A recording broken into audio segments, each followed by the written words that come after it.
Listen free on all platforms.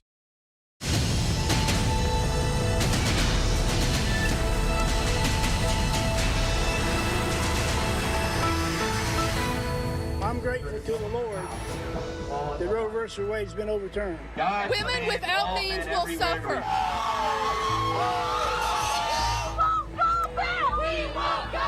Tonight, the raw emotion. Americans taking to the streets after the Supreme Court overturns Roe v. Wade.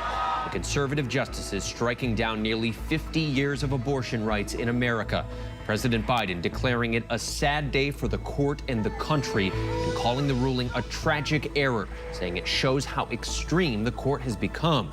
The former president taking a victory lap and his former vice president saying this is just the beginning.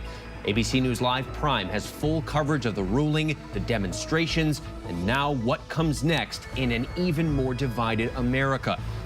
Plus, what will this mean for future cases before the court? As we're standing by to talk with a leading anti-abortion rights activist and the president of Planned Parenthood. And we'll take you on the ground to the clinic in Mississippi at the center of this historic case. And if you're watching this wondering what does the court's ruling mean for where you live, we'll take you through the latest information we know about where abortion is still legal and where it suddenly isn't. And our look at the abortion alternatives. What happens now to those who cannot have an abortion? Are the promised resources there? Our in-depth report. Having a wait list now, we're already trying to gear up and make sure that we can meet the current need, in addition to any increase that we might see. And good evening, I'm Trevor Alden for Lindsay Davis. Thank you so much for streaming with us on a day that will be marked in history. The historic sweeping move by the Supreme Court's conservative majority striking down Roe v. Wade, overturning nearly 50 years of abortion rights in America. This decision now leaves it up to states to outlaw abortion, and many are already doing that. At least 6 have triggered their abortion bans. 4 more could in the hours ahead, 3 others by the end of July. In all, 26 states could have abortion bans in the coming months. That's home to tens of millions of Americans. This ruling has sparked incredible emotion from both sides of this heated debate. All day long, demonstrators have been just off the steps of the Supreme Court. Anti-abortion rights activists celebrating a ruling 50 years in the making. And abortion rights supporters disheartened to lose the very personal right to decide when to have a child. At the heart of the ruling, a Mississippi law which bans abortions after 15 weeks, but 5 justices going even further, overturning Roe.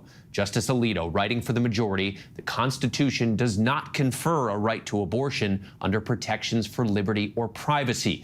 And in their dissent, Justices Breyer, Sotomayor, and Kagan said it is not often in the law that so few have so quickly changed so much. And tonight, the potential for even more drastic changes. Justice Thomas, in his opinion, mentioning rulings he feels should be re-examined, centered on rights like contraception and gay marriage that he believes are not enshrined in the Constitution. Here's a live look right now, high above the Supreme Court and at demonstrations across the country in multiple major cities. So what happens now, and what's the law where you live? Tonight, we have full team coverage breaking it all down, and Terry Moran leads us off from the Supreme Court. At the Supreme Court today, an historic upheaval. In a sweeping ruling that overturned a half a century of precedents, 5 justices ended the right of American women to choose abortion under the Constitution. The court upheld Mississippi's ban on abortions after 15 weeks by a 6-3 vote, and 5 of those justices went even farther, voting to overturn Roe v. Wade itself. Today's opinion is nearly identical to the draft that leaked from the court last month. Justice Samuel Alito rejecting the 1973 landmark ruling in Roe, scorning the idea that the Constitution protects a right to choose abortion. Roe was on a collision course with the Constitution from the day it was decided, Alito wrote. It is time to heed the Constitution and return the issue of abortion to the people's elected representatives. Chief Justice John Roberts joined the conservative majority in upholding the Mississippi law, but he insisted the court did not need to overturn Roe. Instead, he searched for some middle ground, pleading. None of this, however, requires that we also take the dramatic step of altogether eliminating the abortion right first recognized in Roe. And from the liberal wing, a scathing, agonized dissent. Justice Stephen Breyer arguing that Alito's ruling is based on nothing more than the fact that 3 new justices appointed by Donald Trump, Neil Gorsuch, Brett Kavanaugh, and Amy Coney Barrett, cast decisive votes to overturn Roe. Neither law, nor facts, nor attitudes have provided any new reasons to reach a different result than Roe did. All that has changed is this court, Breyer wrote. And in the dissent's last line, Breyer, along with Justices Elena Kagan and Sonia Sotomayor, struck a somber note. With sorrow for this court, but more for the many millions of American women who have today lost a fundamental constitutional protection, we dissent. The impact of today's ruling will be immediate. 13 states have trigger laws that end access to abortion now that Roe is overturned. 13 more states are now expected to move quickly to ban abortion. Abortion rights groups are bracing for this new reality in America. We certainly are going to be doing everything we can to maintain abortion access in the states that we expect to see coming hard at trying to ban abortion, to keep access to services as long as possible. But for those opposed to abortion rights who have fought for this day for decades, there is victory and vindication. We've been working on this for actually more than 50 years before Roe v. Wade, working to protect unborn children. We have certainly in the pro-life movement, a lot of support and programs, centers, pregnancy centers that will help women. In a written statement, former President Trump calling today's ruling the biggest win for life in a generation. And Trump takes credit for recent conservative Supreme Court decisions made possible, he claims, because I delivered everything as promised, including nominating and getting 3 highly respected and strong constitutionalists confirmed to the United States Supreme Court. At the White House, President Biden warned of dire consequences as a result of this decision. With Roe gone, let's be very clear. The health and life of women in this nation are now at risk. It was 3 justices named by 1 president, Donald Trump, who were the core of today's decision to upend the scales of justice and eliminate a fundamental right for women in this country. Former President Barack Obama tweeting, the Supreme Court not only reversed nearly 50 years of precedent, it relegated the most intensely personal decision someone can make to the whims of politicians and ideologues, attacking the essential freedoms of millions of Americans. And Speaker of the House Nancy Pelosi accused Republicans of trying to drag women into the past. Because of Donald Trump, Mitch McConnell, and the Republican Party, their supermajority in the Supreme Court, American women today have less freedom than their mothers. What this means to women is such an insult. It's a slap in the face to women about using their own judgment to make their own decisions about their reproductive freedom. And Terry Moran joins us now from the Supreme Court. And Terry, of course, this is a landmark decision that will immediately impact millions of people. But there's also some who are wondering about what this means and what could come next. What do we know? It's huge, Trevor. First, of course, on abortion, 26 states poised to ban abortion. There will be a regime for women where abortion is criminalized and places where they might be able to go to get one. The Congress may try to outlaw abortion nationwide if Republicans take over. But beyond abortion, while Justice Alito insists his opinion should apply only to abortion, the reasoning that the court uses to overturn Roe versus Wade, that can be used against other cases. And Justice Clarence Thomas, writing in concurrence, calls on his colleagues to reconsider some of those cases, the cases that guaranteed a right to gay marriage, to contraception, even to private sexual conduct. In dissent, Justice Breyer issues a warning. He says no one should be confident that this majority is done with its work. Trevor? The end of the era of Roe, but perhaps the beginning of far more change. Terry Moran, thank you. Thanks. And this Supreme Court decision has sparked emotional reactions on both sides of the issue, with tensions particularly high outside that Mississippi clinic at the center of the ruling. Our Rachel Scott has been traveling the country for months, speaking with women and doctors as this decision loomed.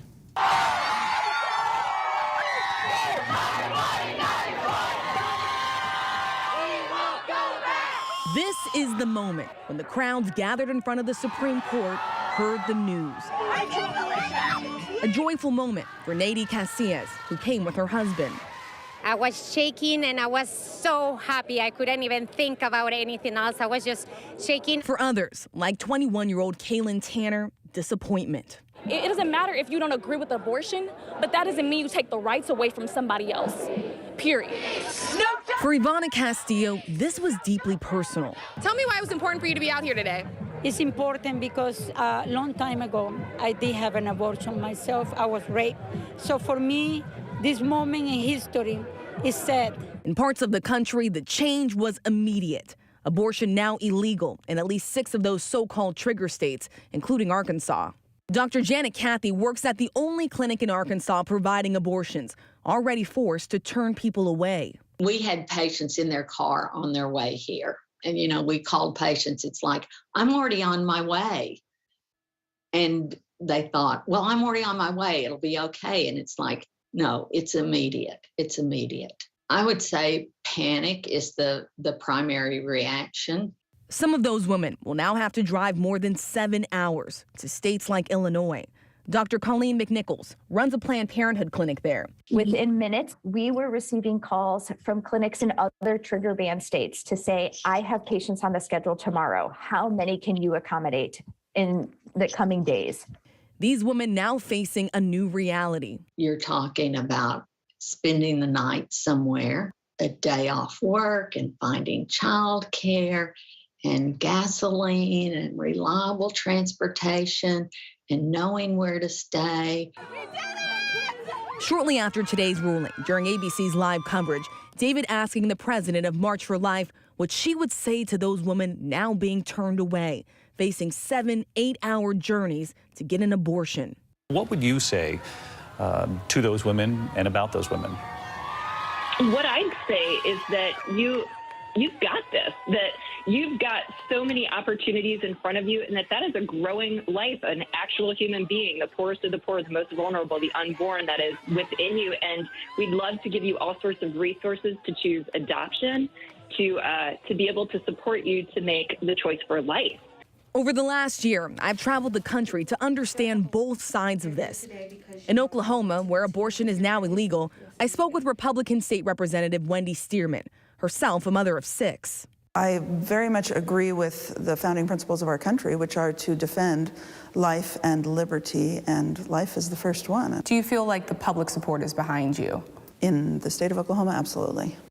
But in states where Democrats are in power, a new push to protect abortion rights. Today, the governors of Oregon, California, and Washington banding together in what they call a West Coast offense. We will continue to protect patients from any state who come to our states for abortion care. Defend doctors, nurses, and medical professionals. And we're going to expand access to abortion services for the people in need. Tonight in Jackson, Mississippi, the clinic at the center of the Supreme Court case is still performing abortions. By law, they have just another 10 days. Workers escorting young women to and from appointments. And Rachel Scott joins us now. Rachel, of course, we can see all of those crowds behind you. I know many of them are upset. Many of them are celebrating. You, of course, have traveled all over this country covering this issue extensively. A lot of people have known this day was coming for quite some time. But now that it is here, what groups of people are most likely to be impacted the most? You know, Trevor, for months, advocates that I have been talking to and abortion providers have pointed to this fact, that the women that are most impacted by today's decision will be women of color. It will be low-income women, women that cannot afford to travel hundreds of miles across state lines to get an abortion, women that don't have child care. They can't afford it. And this is what we have continued to see in our own reporting as we have gone to many of these states that have restricted access to abortion. Women that are able to make the journey do, but what's important to note here is that this does not ban abortion entirely, even in these states where it will now be completely illegal. Some women will go through whatever hurdle is necessary in order to have a choice, Trevor. And we know there is much more reporting to be done. We know that you will be on it. Rachel Scott for us tonight. Rachel, thank you. And of course, this decision by the Supreme Court overturning Roe v. Wade now has thrust abortion back to the center of our politics. Opponents have been seeking to overturn the right to an abortion since it was approved, but their efforts significantly picked up steam 6 years ago with former President Trump's election. Here's ABC's Mary Bruce. No matter what side of the abortion issue you're on, the 2016 presidential election was pivotal. Then candidate Donald Trump was clear in his intentions. I am putting pro-life justices on the court. I will say this, it will go back to the states, and the states will then make a determination. His opponent, Hillary Clinton, vowing to defend the right to an abortion. I strongly support Roe v. Wade, which guarantees a constitutional right to a woman to make the most intimate, most difficult in many cases decisions about her health care that one can imagine. Clinton went on to win the popular vote, but Trump won the Electoral College and the White House. As president, Trump got his chance, naming not just one, but 3 conservative justices to the court.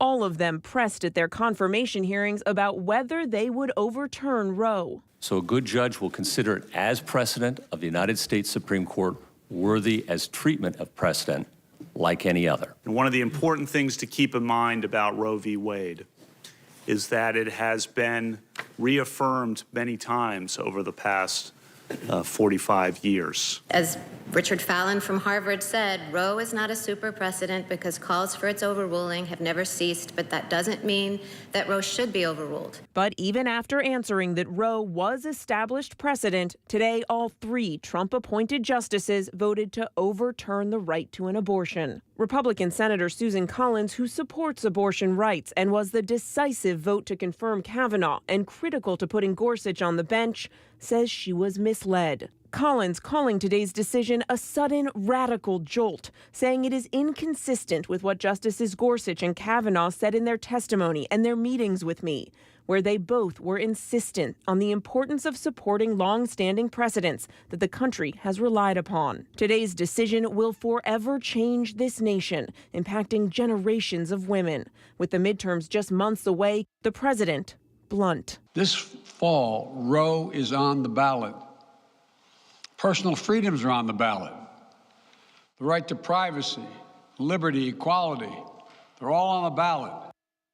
Trevor, we know this elections have consequences, and tonight Donald Trump is already taking credit while President Biden is trying to do what he can unilaterally, taking steps to defend women who may travel to other states to get an abortion or to make sure that the abortion pill is still widely accessible. But Biden knows that real change here can only come from Congress, and that is why he is already stressing the importance of the upcoming midterm elections. Trevor. Mary Bruce for us from the White House. Mary, thank you. And next, we want to bring in Carrie Severino, the president of the Judicial Crisis Network, which has been instrumental in advocating for conservative justices. And she's also a former law clerk to Justice Clarence Thomas, who, of course, was pivotal in this decision. Thanks so much for joining us, Carrie.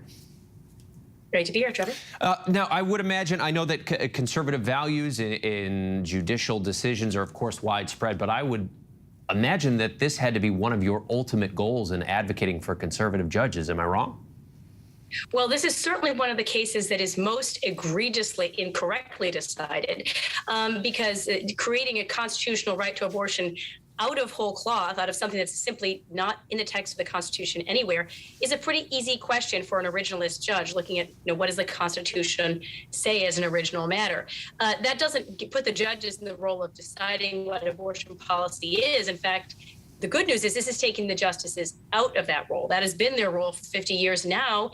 It goes back where the Constitution left it, which is with our elected representatives. Now the state legislatures and Congress can have the role that it did for most of American history, which is that to decide how to balance these very difficult issues. We know that Americans actually don't line up with where the court was in Roe. They don't want to see 9 months of virtually unrestricted abortion. We're going to see a lot of different places in the middle there, but it will much more closely approximate where Americans fall on this issue, because even most pro-choice Americans do want to see some protections for fetal life and some restrictions on abortion.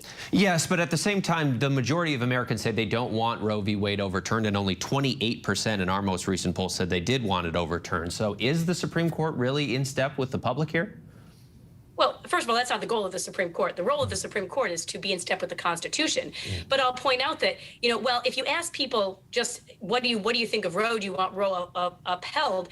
Overwhelmingly, they will say yes. But then if you ask them about what Roe stands for, they disagree with it overwhelmingly. So you have to really dig into this. Most Americans don't actually understand what Roe holds. They maybe think that if you overturned it, it makes abortion illegal throughout the country immediately. And that's not the case either. What we'll see is that the actual abortion policy, which is all over the place. It's different places, different ways in different states, but it also falls into much more middle ground. It's not 100% pro-life or 100% pro-choice in many of these states. And so you're going to see that get battled out in the legislative sphere. This discussion isn't over, but we know that abortion never left American politics. It just became a proxy issue that got fought in the judicial sphere. Now it gets back where it belongs, which is really just in the regular political branches, and we can come to compromises about these important issues. This ruling has, of course, put a spotlight on those three justices that former President Trump nominated, Justices Gorsuch, Kavanaugh, Coney Barrett, and particularly what they had to say during their confirmation hearings when asked about the possible precedent of Roe v. Wade. We're going to play a short clip of what they had to say about it. That's the law of the land. I accept the law of the land, Senator, yes. I said that it's settled as a precedent of the Supreme Court. Roe versus Wade clearly held that the Constitution protected a woman's right to terminate a pregnancy. Now, some Americans, Carrie, including Senator Susan Collins, say that they feel those answers were misleading. Are they wrong? No, if you listen to what these justices, and frankly, people like Justices Sotomayor and Kagan said when they were having hearings for the Supreme Court, none of them can actually commit to what would I do with this precedent. So it's absolutely accurate to describe it as longstanding precedent. It was the law of the land. However, we know that every justice of the Supreme Court, including all the liberal justices, has at times voted to overturn precedent. Even really important cases like Brown versus Board of Education involved the court overturning incorrect precedent. So it would have been correct before Brown versus Board to say that separate but equal was law of the land and that it was settled precedent. But that shouldn't ever stop the court from correcting inaccurate precedent and bringing really egregiously wrong precedents like Roe into keeping with the Constitution. So those, and Senator Collins herself acknowledged this right before she was voting, saying no one could promise me what they were going to do in cases because they simply can't do this. So maybe she hoped that they would not have overturned Roe, but they couldn't make that promise because no judge and no judicial nominee is able to do that. And on that subject of revisiting some prior rulings, I mean, Justice Clarence Thomas did hint at some other previous rulings that he thinks now should be revisited that include current rights to same-sex marriage, contraception, and a few other areas. Are those areas that you agree? Does your organization want those rights to be revisited and overturned? Those are all areas that Justice Thomas has long been on the record of being critical of, not the policy issues there. That's not the job of a judge to say what you think the policy on, whether it's marriage or contraception, et cetera, but to say, hey, what is the correct way of interpreting the Constitution? And substantive due process is a theory that he is opposed to. In many cases, he's talked about substantive due process. You know, for example, the court has used that to find a way of finding rights to Second Amendment and bringing that into the states. He said, I agree with where you're getting, but substantive due process isn't the way to go there. And he realizes there's other routes in the Constitution. So it doesn't tell you what the result would be in those cases. And I'll remind you, Justice Thomas was the sole vote on the court, even to say that. So the opinion itself, which he also joined, was very clear. This opinion has implications for abortion and abortion alone. Justice Thomas himself is well known for recommending reconsidering various precedents, but he is the sole voice stating that in this case. And we know that you know him well. Carrie Severino of the Judicial Crisis Network, thanks so much for your time. Thanks. Have a great night. And joining us now for more is the president of Planned Parenthood, Alexis Mcgill Johnson. Thanks so much for being here tonight. We appreciate your time. As we have been reporting now, 13 states are poised to ban abortion in a matter of hours, days, or by the end of July. Obviously, there's a lot more that Planned Parenthood does than perform abortions, but has there been any immediate impact or even closures of any of your clinics today? You know, what our clinics are doing today is trying to ensure that they can see every single patient as possible before these injunctions and bans come into effect.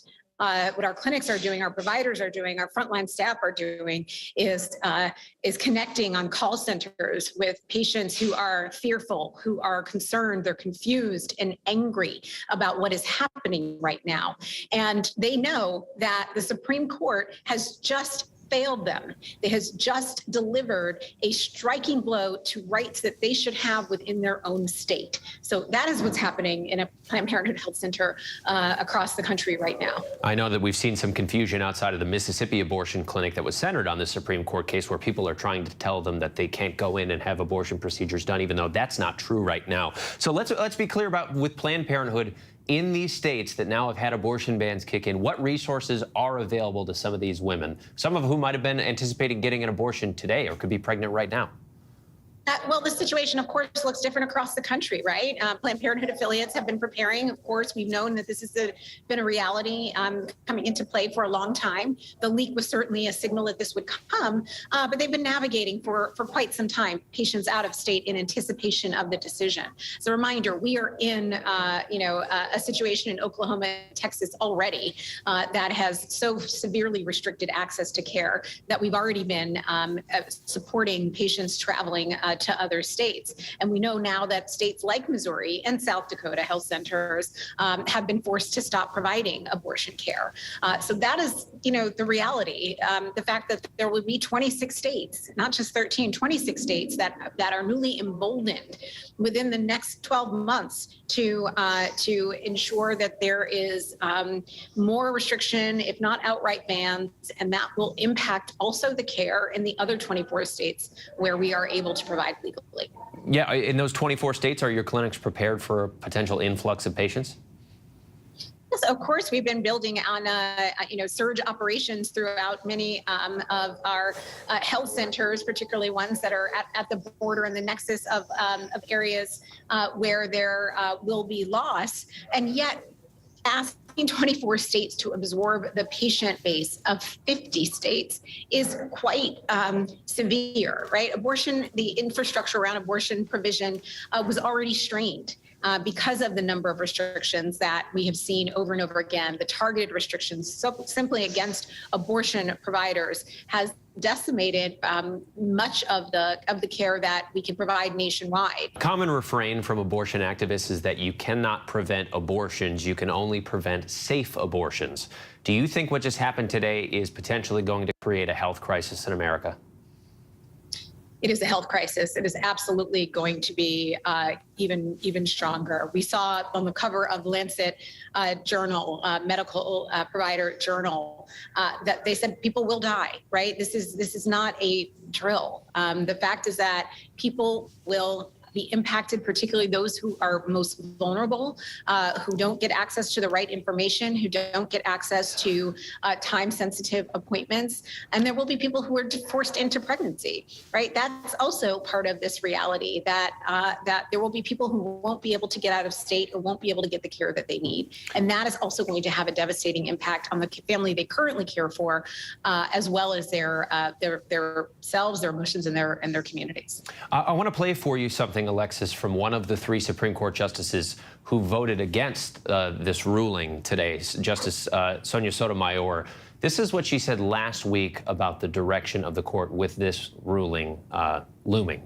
Look, there are days I get discouraged. There are moments where I am deeply, deeply disappointed. And yes, there have been moments where I've stopped and said, is this worth it anymore? And every time I do that, I lick my wounds for a while. Sometimes I cry. And then I say, okay, let's fight. So tonight, as so many women and so many people are feeling discouraged and defeated, Alexis, what are some concrete ways that they could take action? But my message, my energy is exactly like Justice Sotomayor, and I'm so grateful for her and the other 2 justices and their dissent, their powerful dissent, because what it says to me is, no, we will not go back.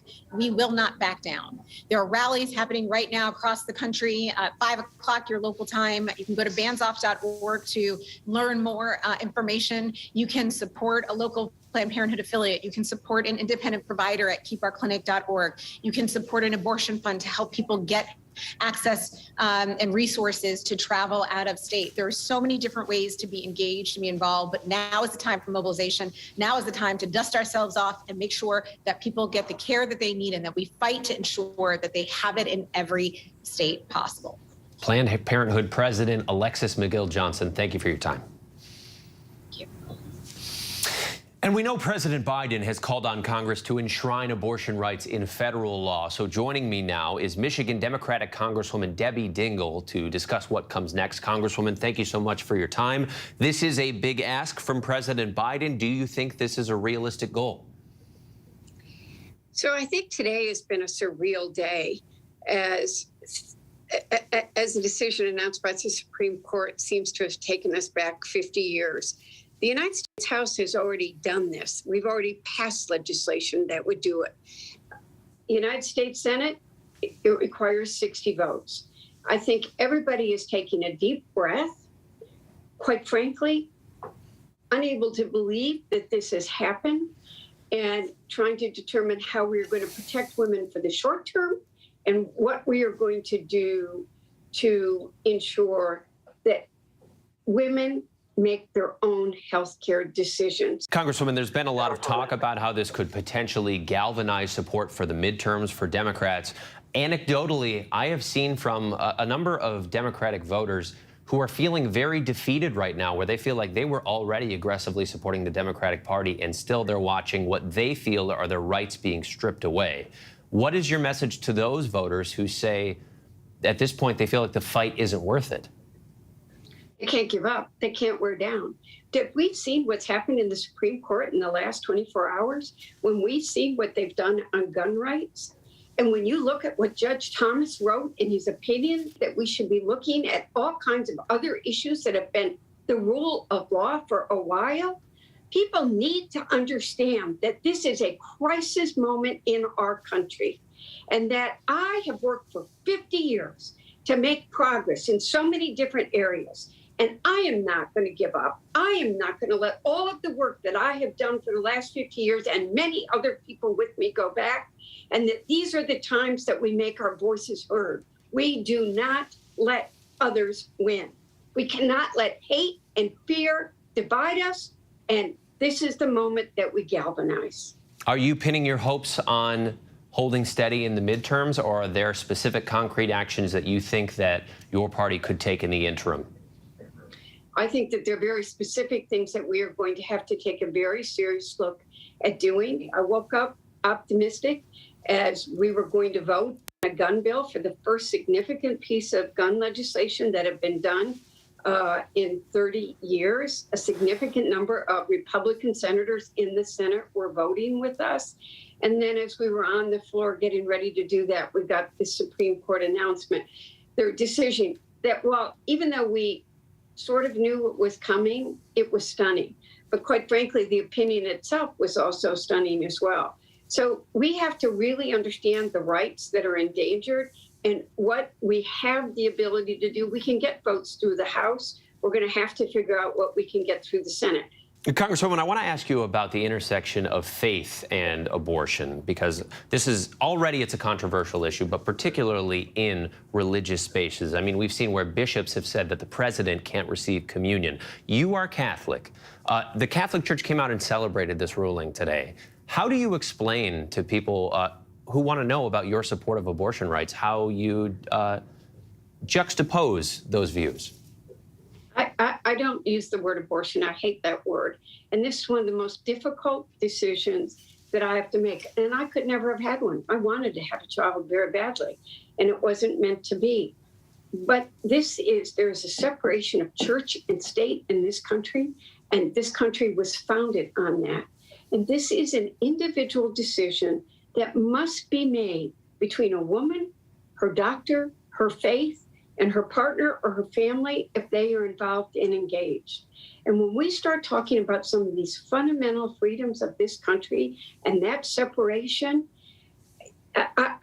we have to stand up for that. And this isn't easy.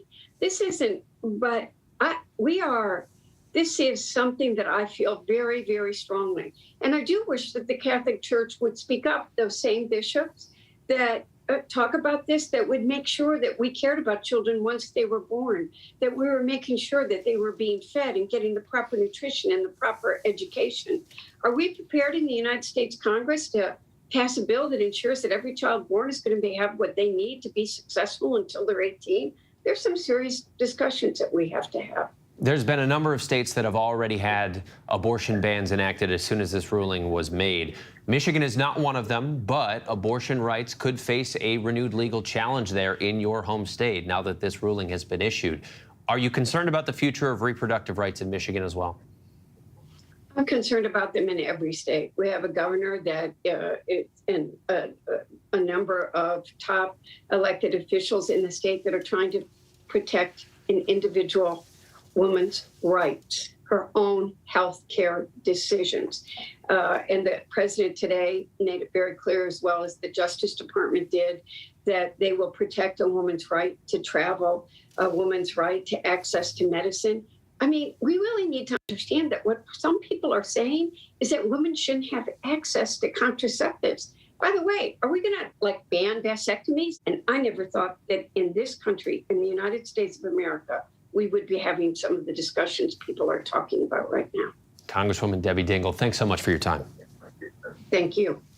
And when we come back, we have much more on the impact and the fallout of this historic Supreme Court decision, with abortion now set to be soon restricted in more than half the United States. What are some of the alternatives for women out there? We'll take a closer look at how the political landscape is shifting as both parties say the midterms have become even more important. Stay with us. With so much at stake, so much on the line, more Americans turn here than any place else. ABC News World News Tonight with David Muir, America's #1 most watched newscast, now streaming on ABC News Live.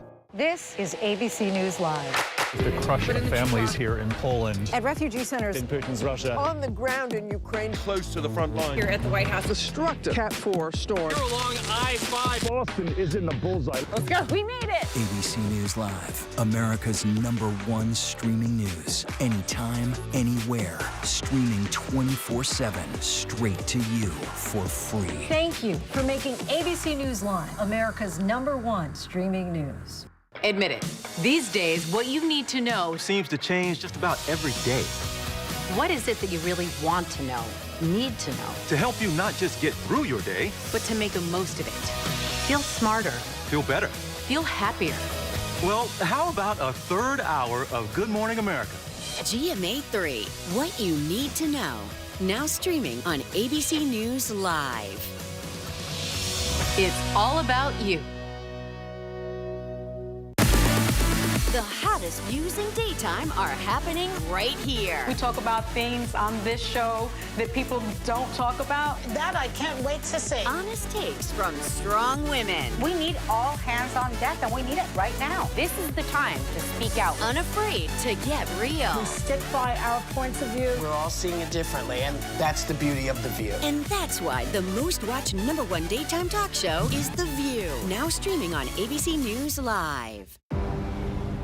Is that the gun? That's not the gun. What is it? I won't ask you again then.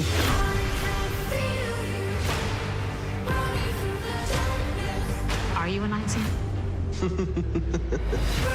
The deeper you go into black markets, You put your life at risk. the darker it gets. Why hasn't anyone come out and spoken? It's about the money. That's why we do it. Trafficked. New episodes Wednesdays at 9 on National Geographic. Take America's #1 news with you anywhere you go, anytime, free. Download the ABC News app now. Breaking news, exclusives, 24/7. There for you with one touch. The ABC News app. Download it now. America's #1 news, ABC News. Most watched, most trusted, and streaming live to you anytime, anywhere, and free. This is ABC News Live, America's #1 streaming news, free to you 24/7. Watch America's #1 news whenever you want it, wherever you are, anytime. ABC News Live, streaming live and free on all platforms. Welcome back. The decision today was a hard-fought victory for abortion rights opponents, but now comes a major test to the alternatives to abortion that groups like the Catholic Church have pushed for years. Those programs could soon see a surge of demand, but some say they are dangerously ill-equipped and unprepared. Our Devin Dwyer has a closer look. This is not a moment to celebrate. I'm not celebrating. Tonight, the Catholic Archbishop leading the Church's war on abortion, William Lori, says the real work is just beginning. We're not starting from zero and trying to get to 60 miles an hour. The nation's largest religious institution with 18,000 parishes promises women forced to keep their babies unconditional emotional and financial aid. Are the resources there to adequately meet those needs? I don't think we should underestimate the generosity either of the charities and services we provide or of God's people. That generosity will be tested most in states that ban abortion entirely. In Texas, an early preview. After SB 8 banned nearly all abortions there, a wave of women have been searching for alternatives.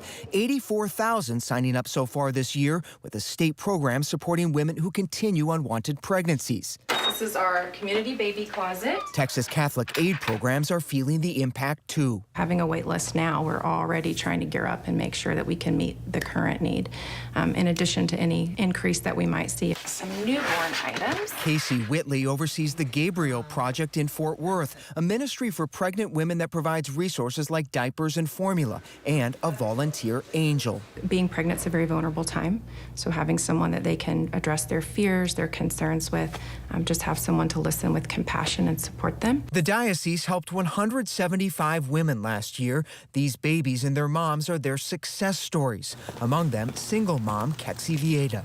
I find out that I was pregnant. Very unexpected news. She says she learned of her pregnancy the day she signed divorce papers. Worried about financial security, abortion crossed her mind. I looked at my son and I couldn't, no. While Kexi had the right to choose, millions of women, predominantly lower income and women of color, won't now have the same opportunity. These are the ones who may already have multiple children and are already struggling financially. We've been the only clinic since 2006. Shannon Brewer, director of Mississippi's only abortion clinic, said pregnancy support from groups like the Catholic Church won't solve the problems she sees. You think a woman is a desperate woman who wants to have an abortion is going to say, okay, I'm not going to have an abortion. I know that they are. And the reason I know that they are because we have women that call this clinic right now and tell us that they're going to drink this, or they want to do this, or they tried to do this, and it's still legal, and they still do this right now. Some Catholic abortion rights advocates say the church is misleading women with hollow promises. I don't think they have reckoned with what the ramifications are going to be in a post-Roe world. The amount of care and social work and life skill training that these women need is massive. 68% do not want to see Roe versus Wade struck down. Jamie Manson says thousands of American Catholics want abortion to remain legal as a matter of conscience and social justice. Forced motherhood is never a good thing. And to deny someone what is for them essential care is wrong. I think it's a sin. Do you worry that this transition to less abortion access in America could end up harming some women? Since Roe v. Wade, it's been 63 million abortions. That's a lot of loss of life. The American Public Health Association says abortion bans will lead to elevated risks of maternal mortality, infant mortality, and traumas that can trigger intergenerational harm. What do you say to those who see a church that's too focused on bans and not focused enough on enacting social service programs? The church is not just about bans. Not only do we provide services, we are robust advocates for the poor and needy and vulnerable. Critics say the church could do even more, like pressuring the same lawmakers who oppose abortion to deliver on social programs that support life, like a higher minimum wage, nutrition assistance, and paid family leave. States with the most restrictive abortion laws, including Texas, have invested the least in policies and programs for women and children. The church in Texas is stepping up to the plate. They've they've given us a preview, and I think a very helpful preview. And I'm joined now live by Devin Dwyer, who, of course, covers the Supreme Court for us, has been doing excellent work for us all day. Devin, I know that you've explained that it is fairly rare, at least leading up to this decision, for the Supreme Court to overturn one of its prior precedents. How did the majority justify that decision today? Yeah, I mean, Trevor, the decision today, there's no question about it, dealt a blow to stare decisis. That's that bedrock doctrine we talk about at the Supreme Court. Let the decision stand. And today, you know, it was weakened by this decision. It's a ruling that Justice Samuel Alito argued pretty forcefully for underneath the doctrine. He said that in this case, stare decisis is not absolute. He said this is one of those rare instances when the Supreme Court can correct, in his words, an error. And he said Roe versus Wade is one of those errors that was egregiously wrong from the start. And something that needed to be overturned. Now, of course, the dissent vigorously rejected that argument, Trevor. They said this is, you know, didn't use the word politics, but is all but politics. The only thing that's changed at the court is the judges who are on it. And then there was Chief Justice John Roberts, someone who didn't take either side. He's the man in the middle today. Chief Justice John Roberts said there was actually a way here to preserve the precedent, let a woman still have a core right to terminate her pregnancy while also allowing states to impose more restrictions. He said maybe that standard should be an opportunity to choose, but he had no takers, obviously. And I know that Justice Kavanaugh, you'd shared in a previous ruling, had said that in order to overturn a precedent, it had to be considered grievously incorrect. We, of course, have heard from anti-abortion activists all day who they felt that this was grievously incorrect, so I suppose that is not a surprise. Can you further break down that divide, though, between those conservative justices and now Chief Justice John Roberts? It isn't often that we see the splits, but we have seen it with him a few times. Yeah, I mean, for the past 10, 15 years or so, Trevor, I mean, this has been Chief Justice John Roberts' court. He has someone who has steered this court through incremental changes, someone that believes deeply in the legitimacy and credibility of the court. And he thought for years that that was most achieved by going slow on some of the most divisive issues. Well, yesterday's decision on guns and today's decision on abortion really show that that is no longer the case. This is no longer John Roberts in control of this court. This is a Clarence Thomas court and a Samuel Alito court. And those 6 conservative justices, 5 without Roberts, are now in the driver's seat, and they have shown every indication that they are ready to go aggressively to the right, Trevor. Devin, always appreciate your well-researched and even-handed reporting. Has been especially important today on a historic day. Thanks so much. And still ahead here on Prime. On any other day, this would have been the lead of our show. The first bipartisan gun control legislation passed in decades, now heading to the president's desk. We'll tell you what's in the bill. But, of course, the focus remains on abortion. We'll take a look by the numbers, how we got here, and what is next. But first, though, our tweet of the day from the United Nations, who declared today the first ever International Women in Diplomacy Day.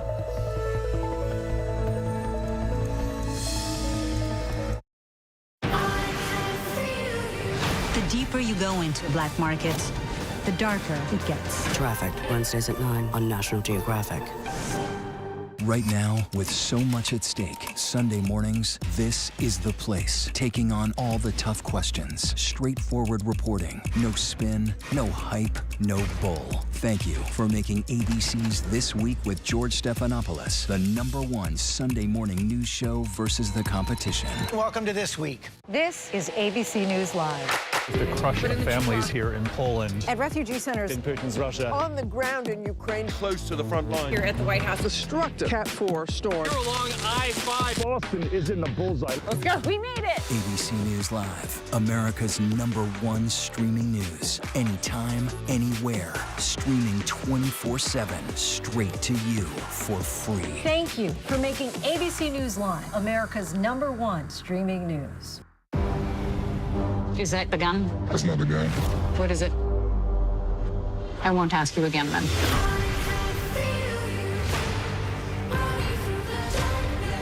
Are you a Nazi?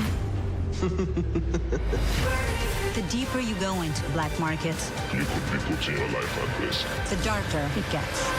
Why hasn't anyone come out and spoken? It's about the money. That's why we do it. Trafficked, new episodes Wednesdays at 9 on National Geographic.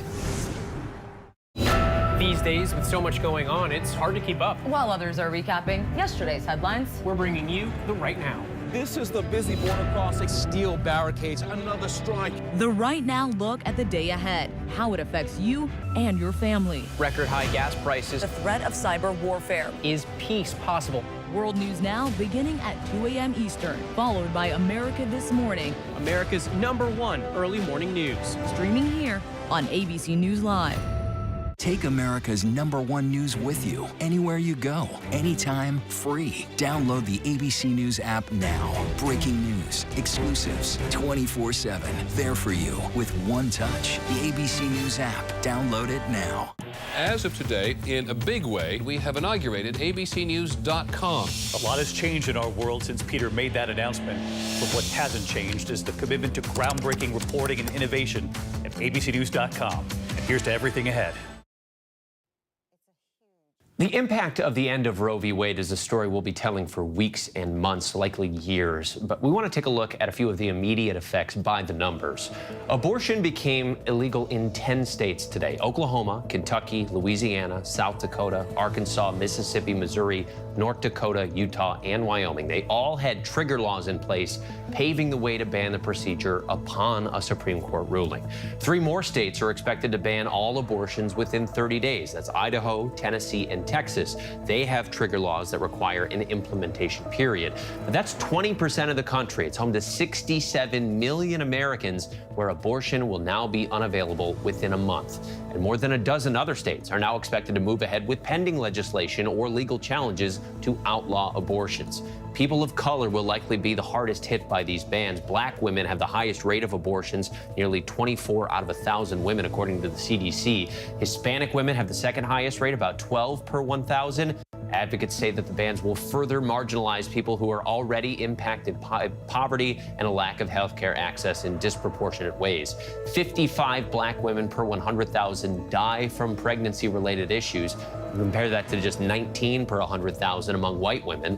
58% of Americans oppose overturning Roe v. Wade, according to a Gallup poll conducted earlier this month. It's a number that has remained steady in polls since 2019. But the issue has become increasingly partisan. 58% of Republicans said they wanted it reversed, while 80% of Democrats hoped it would be upheld. A difficult decision is becoming increasingly complicated for millions of American women as states across the country outlaw abortions. And we still have a ton to get to here on Prime. Some other news on this incredibly busy and historic day. The families gathering 1 year later after that horrific and deadly building collapse in Florida. Plus, Ukrainian forces on the retreat in one hotly contested town tonight. And the California man attacked by a shark is speaking out from his hospital bed. But first, a look at our top trending stories on abcnews.com.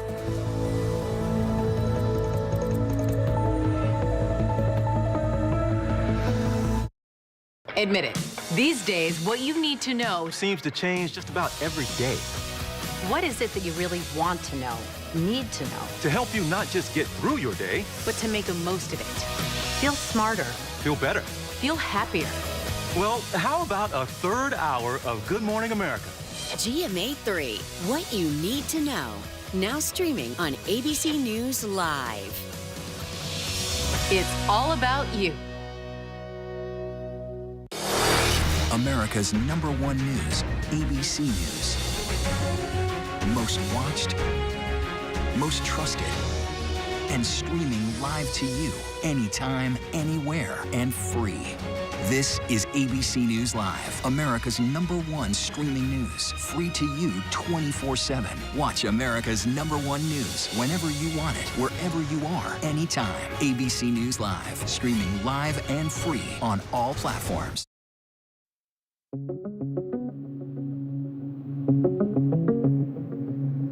Law enforcement at the ready outside the U.S. Supreme Court, where crowds have been gathering after word the court has overturned Roe v. Wade. The decision evoking different reactions from anti-abortion and abortion rights activists. President Joe Biden blasting the decision, calling it out of step from the views of most Americans. Now, with Roe gone, let's be very clear.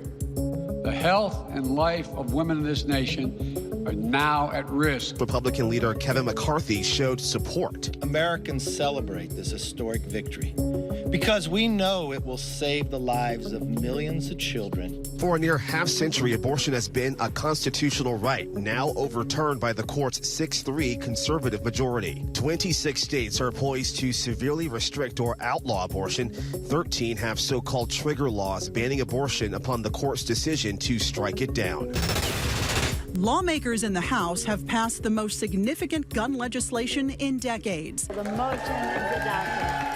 The House vote coming a day after 15 Senate Republicans joined Democrats to provide new tools to deter mass shootings following deadly attacks around the nation. The $13 billion package will enhance background checks for buyers under 21, prevent partners convicted of domestic violence from purchasing a gun, and provide funding for gun violence prevention programs, school security, and mental health. But the package falls short of President Biden's proposals, including reinstituting a ban on assault-style weapons and universal background checks. A crucial fight in the battle for the Donbass in eastern Ukraine. Russia on the brink of claiming the entire Luhansk region, one of Putin's main objectives.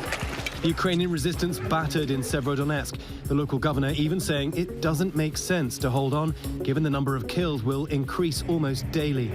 And as the battle rages in the east of the country, Ukraine is one step closer to joining the European Union. The European Council granting candidate status to Ukraine and Moldova for potential EU membership. That could be years before they actually join the organization. This is a very defining moment and a very good day for Europe. President Zelensky addressing EU leaders, recognizing the importance of the decision, saying, "You have made one of the most critical decisions for Ukraine for all 30 years of our country's independence." We're learning more about that horrifying great white shark bite off the coast of California. We're getting a report that somebody got attacked by a shark. Steve Brummer now recovering in intensive care after suffering significant injuries to both his legs and his stomach. Surveillance footage capturing the moment two paddleboarders and a surfer raced to Brummer, who had been swimming at Lovers Point Beach. Doctors say he's in fair condition, but lucky to be alive. Amid what could be the busiest July 4th weekend in decades, 48 million expected to hit the roads and skies, United Airlines now saying it will cut 50 flights a day from its busy hub at Newark Airport, 12% of its flights, after a messy few weeks packed with weather and staffing issues. The airline saying this will help minimize delays and improve on-time performance. This morning marks 1 year since the tragic condo collapse in Surfside, Florida. And overnight, where the 12-story Champlain Towers South once stood, a vigil held for the 98 souls lost that night. It's left a lasting trauma for the victims' families and loved ones. And now some financial relief for the families still reeling from the devastating loss. This morning, 1 year after the tragedy, a judge has finalized a $1.2 billion settlement for the families, calling it remarkable. And before we go tonight, the image of the day, the throngs of people in front of the Supreme Court. Opinions on both sides of this divisive issue. Today's decision will be studied for decades to come, and everyone who descended on the High Court knows that. That is our show for this hour. Stay tuned to ABC News Live for more context and analysis of the day's top stories. Thank you for streaming with us, and have a good night.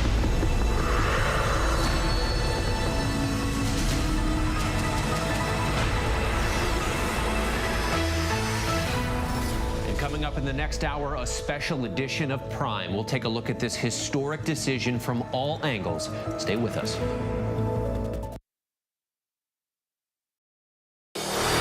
America's #1 news, ABC News.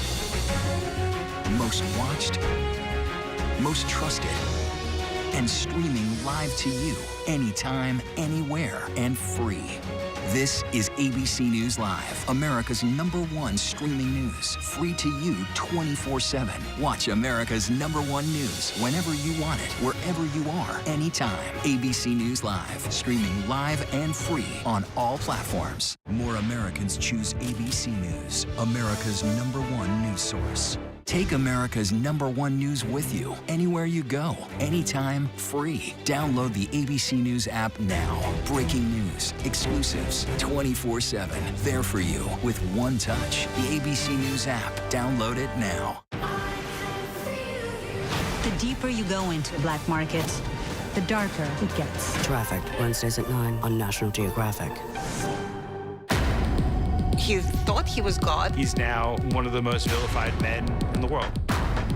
He is the everyman. Zelensky is the Tom Hanks of Ukraine. The fact that a little nice Jewish boy is 5'7" is showing up this KGB agent in the Kremlin. What do you say to Americans who see Russia and you not only as a rival, but an unfriendly adversary? Two men at war. Which Vladimir will take over. The world is not going to be the same. So what's good to read this summer? Well, Kate and I have decided to jump in and help you. And we're talking with Oprah, John Irving, and so many popular authors and influencers. So we want you to join us. Myself, Charlie Gibson, and my daughter, Kate Gibson. Oh, hey, that's me. That is you. For the new podcast series, it is called The Bookcase with Kate and Charlie. We will make sure you love what you read. Listen anywhere and anytime. The Bookcase Podcast, wherever you get your podcasts.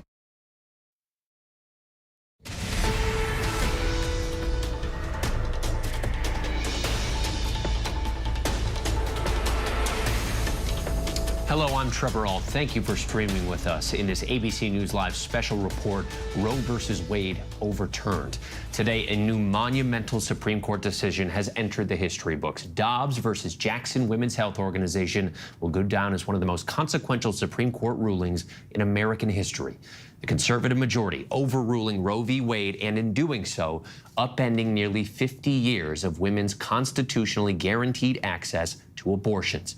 President Biden declaring the historic decision a tragic error. Justice Clarence Thomas suggesting the court should reconsider other precedents as well, including the right to contraception and gay marriage. As crowds descended on the high court, House Republicans are now vowing to push anti-abortion legislation if they gain the majority in November. And this decision has divided an already divided nation, mothers and daughters, states versus states, in a country where 70% of people say abortion should be a decision between a woman and her doctor. In this ABC News Live special report, Roe versus Wade overturned, we'll dissect every angle and explore what comes next. But we begin with Terry Moran on the decision and the fallout. At the Supreme Court, an historic upheaval. In a sweeping ruling that overturned a half a century of precedents, 5 justices ended the right of American women to choose abortion under the Constitution. The court upheld Mississippi's ban on abortions after 15 weeks by a 6-3 vote, and 5 of those justices went even farther, voting to overturn Roe v. Wade itself. This opinion is nearly identical to the draft that leaked from the court last month. Justice Samuel Alito rejecting the 1973 landmark ruling in Roe, scorning the idea that the Constitution protects a right to choose abortion.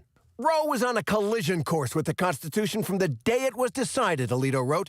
It is time to heed the Constitution and return the issue of abortion to the people's elected representatives. Chief Justice John Roberts joined the conservative majority in upholding the Mississippi law, but he insisted the court did not need to overturn Roe. Instead, he searched for some middle ground, pleading. None of this, however, requires that we also take the dramatic step of altogether eliminating the abortion right first recognized in Roe. And from the liberal wing, a scathing, agonized dissent. Justice Stephen Breyer arguing that Alito's ruling is based on nothing more than the fact that 3 new justices appointed by Donald Trump, Neil Gorsuch, Brett Kavanaugh, and Amy Coney Barrett, cast decisive votes to overturn Roe. Neither law, nor facts, nor attitudes have provided any new reasons to reach a different result than Roe did. All that has changed is this court, Breyer wrote. And in the dissent's last line, Breyer, along with Justices Elena Kagan and Sonia Sotomayor, struck a somber note. With sorrow for this court, but more for the many millions of American women who have today lost a fundamental constitutional protection, we dissent.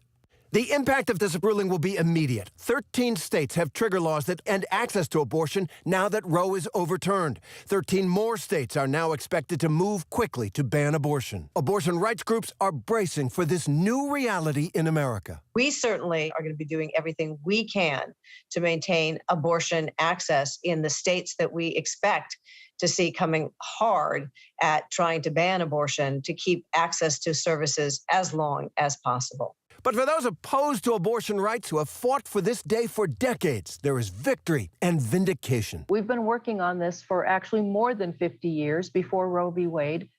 working to protect unborn children. We have certainly in the pro-life movement, a lot of support and programs, centers, pregnancy centers that will help women. In a written statement, former President Trump calling this ruling the biggest win for life in a generation. And Trump takes credit for recent conservative Supreme Court decisions made possible, he claims, because I delivered everything as promised, including nominating and getting 3 highly respected and strong constitutionalists confirmed to the United States Supreme Court. At the White House, President Biden warned of dire consequences as a result of this decision. With Roe gone, let's be very clear. The health and life of women in this nation are now at risk. It was 3 justices named by 1 president, Donald Trump, who were the core of today's decision to upend the scales of justice and eliminate a fundamental right for women in this country. Former President Barack Obama tweeting, the Supreme Court not only reversed nearly 50 years of precedent, it relegated the most intensely personal decision someone can make to the whims of politicians and ideologues, attacking the essential freedoms of millions of Americans. And Speaker of the House Nancy Pelosi accused Republicans of trying to drag women into the past.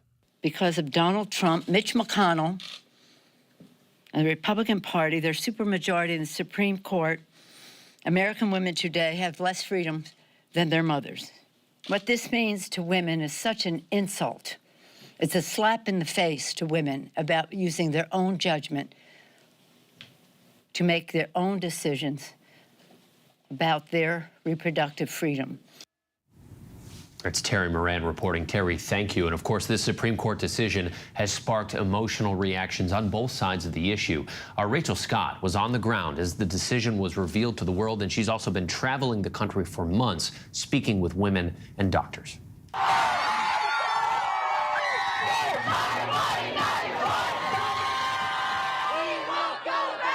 This is the moment when the crowds gathered in front of the Supreme Court heard the news.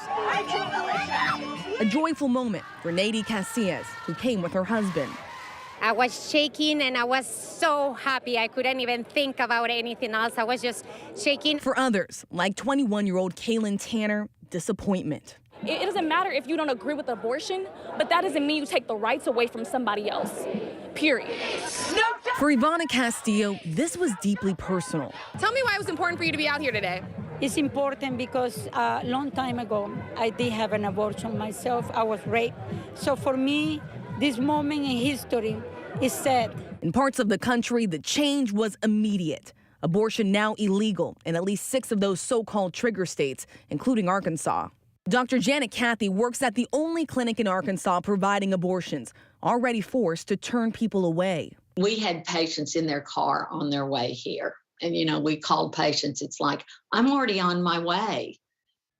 And they thought, well, I'm already on my way. It'll be okay. And it's like, no, it's immediate. It's immediate. I would say panic is the primary reaction.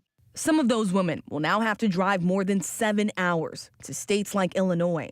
Dr. Colleen McNichols runs a Planned Parenthood clinic there. Within minutes, we were receiving calls from clinics in other trigger ban states to say, I have patients on the schedule tomorrow. How many can you accommodate in the coming days? These women now facing a new reality. You're talking about spending the night somewhere, a day off work, and finding childcare and gasoline and reliable transportation and knowing where to stay. Shortly after the ruling, during ABC's live coverage, David asked the president of March for Life what she would say to those women now being turned away, facing 7-8-hour journeys to get an abortion. What would you say to those women and about those women? What I'd say is that you've got this, that you've got so many opportunities in front of you, and that is a growing life, an actual human being, the poorest of the poor, the most vulnerable, the unborn that is within you. And we'd love to give you all sorts of resources to choose adoption, to be able to support you to make the choice for life. Over the last year, I've traveled the country to understand both sides of this. In Oklahoma, where abortion is now illegal, I spoke with Republican State Representative Wendy Stearman, herself a mother of 6. I very much agree with the founding principles of our country, which are to defend life and liberty, and life is the first one. Do you feel like the public support is behind you? In the state of Oklahoma, absolutely. But in states where Democrats are in power, a new push to protect abortion rights. The governors of Oregon, California, and Washington banding together in what they call a West Coast offense. We will continue to protect patients from any state who come to our states for abortion care. Defend doctors, nurses, and medical professionals. And we're going to expand access to abortion services for the people in need. That's Rachel Scott reporting for us. Rachel, thank you. And this landmark decision returns abortion back to the center of our politics. Opponents have been seeking to overturn the right to an abortion since it was approved, but their efforts significantly picked up steam 6 years ago with former President Trump's election. Here's ABC's Mary Bruce. No matter what side of the abortion issue you're on, the 2016 presidential election was pivotal. Then candidate Donald Trump was clear in his intentions. I am putting pro-life justices on the court. I will say this, it will go back to the states, and the states will then make a determination. His opponent, Hillary Clinton, vowing to defend the right to an abortion. I strongly support Roe v. Wade, which guarantees a constitutional right to a woman to make the most intimate, most difficult in many cases decisions about her health care that one can imagine. Clinton went on to win the popular vote, but Trump won the Electoral College and the White House. As president, Trump got his chance, naming not just one, but 3 conservative justices to the court. All of them pressed at their confirmation hearings about whether they would overturn Roe. So a good judge will consider it as precedent of the United States Supreme Court, worthy as treatment of precedent like any other. And one of the important things to keep in mind about Roe v. Wade is that it has been reaffirmed many times over the past 45 years. As Richard Fallon from Harvard said, Roe is not a super precedent because calls for its overruling have never ceased, but that doesn't mean that Roe should be overruled. But even after answering that Roe was established precedent, all 3 Trump-appointed justices voted to overturn the right to an abortion. Republican Senator Susan Collins, who supports abortion rights and was the decisive vote to confirm Kavanaugh and critical to putting Gorsuch on the bench, says she was misled. Collins calling this decision a sudden radical jolt, saying it is inconsistent with what Justices Gorsuch and Kavanaugh said in their testimony and their meetings with me, where they both were insistent on the importance of supporting long-standing precedents that the country has relied upon. The decision will forever change this nation, impacting generations of women. With the midterms just months away, the president blunt. This fall, Roe is on the ballot. Personal freedoms are on the ballot. The right to privacy, liberty, equality, they're all on the ballot. Our thanks to Mary Bruce. And at the center of this historic court ruling was Jackson Women's Health Organization, the only open abortion clinic in Mississippi. Our Stephanie Ramos is there right now. Stephanie, what's the reaction on the ground? Well, Trevor, many of the clinic workers, the director, the owner, they were all devastated when that decision was made. They were heartbroken. They said that they will not stop fighting for women, but also anti-abortion rights activists. They were here. We spoke to many of them who said that they have been here for several days, for several hours, trying to dissuade women from coming to this clinic and getting an abortion. And soon after that decision was made, we saw firsthand those demonstrators posted here on the corner, stopping cars with women in them and couples who were trying to get to this clinic and telling them that abortions are now illegal in the state of Mississippi. That is not the case. We spoke with the owner who says they are still open, they are still operating, but once the Attorney General signs the certification, they will have about a week and a half to operate, and then they will need to shut down, Trevor. Of course, that decision is likely looming, and I know, Stephanie, that a lot of the patients who are there are from surrounding states already that had already passed major restrictions to abortion access. So once this goes through and this last open abortion clinic in Mississippi has to close, just how far are women in this area going to need to travel for an abortion? women in this area are going to need to travel for several hours to get an abortion. Possibly the next state could be Illinois, for instance. That's about a 10-hour drive. But they will have to go through great lengths to get an abortion. They will have to, and you have to keep in mind, Mississippi is one of the poorest states in the nation. This decision impacts low-income communities, women of color who may not have the means to book a flight to get to the state where they can get an abortion, take care of transportation, book a hotel, take care of child care services if they have children already. So many expenses on top of the emotional toll. Now, as you said, a lot of women have come to this clinic, have come to Mississippi from neighboring states to get an abortion. 30 to 40% of the women who have been seen here at this clinic have come from the state of Texas and Oklahoma, where in recent weeks and months, these bans have been put in place. The director telling us today that, again, they are devastated, but that they will not stop fighting for women. She says that if women reach out to them, whether in the next week and a half or after, they will point them in the right direction, tell them where they need to go. And they were adamant that they wanted to stress that these organizations, like the Pink House behind me, have the funding. So they want the message to get across that they may be able to help women financially get to another state so that they can get an abortion. But again, their mission here is not over. They say they will continue fighting for women's rights to choose. Trevor? It has become a much grander ordeal in order to have that procedure there in the South. Stephanie Ramos, thank you. And joining us now is Adia Wushner, the executive director for Kentucky Right to Life and also a former Northern Kentucky state lawmaker. Adia, thanks so much for being here. First of all, I know that you've worked on this for a long time, and now that Kentucky's trigger law is enacted, abortion is banned in your state. What is your reaction to what's happened today? This is a monumental moment for all of us that have worked so many years on pro-life activity legislation.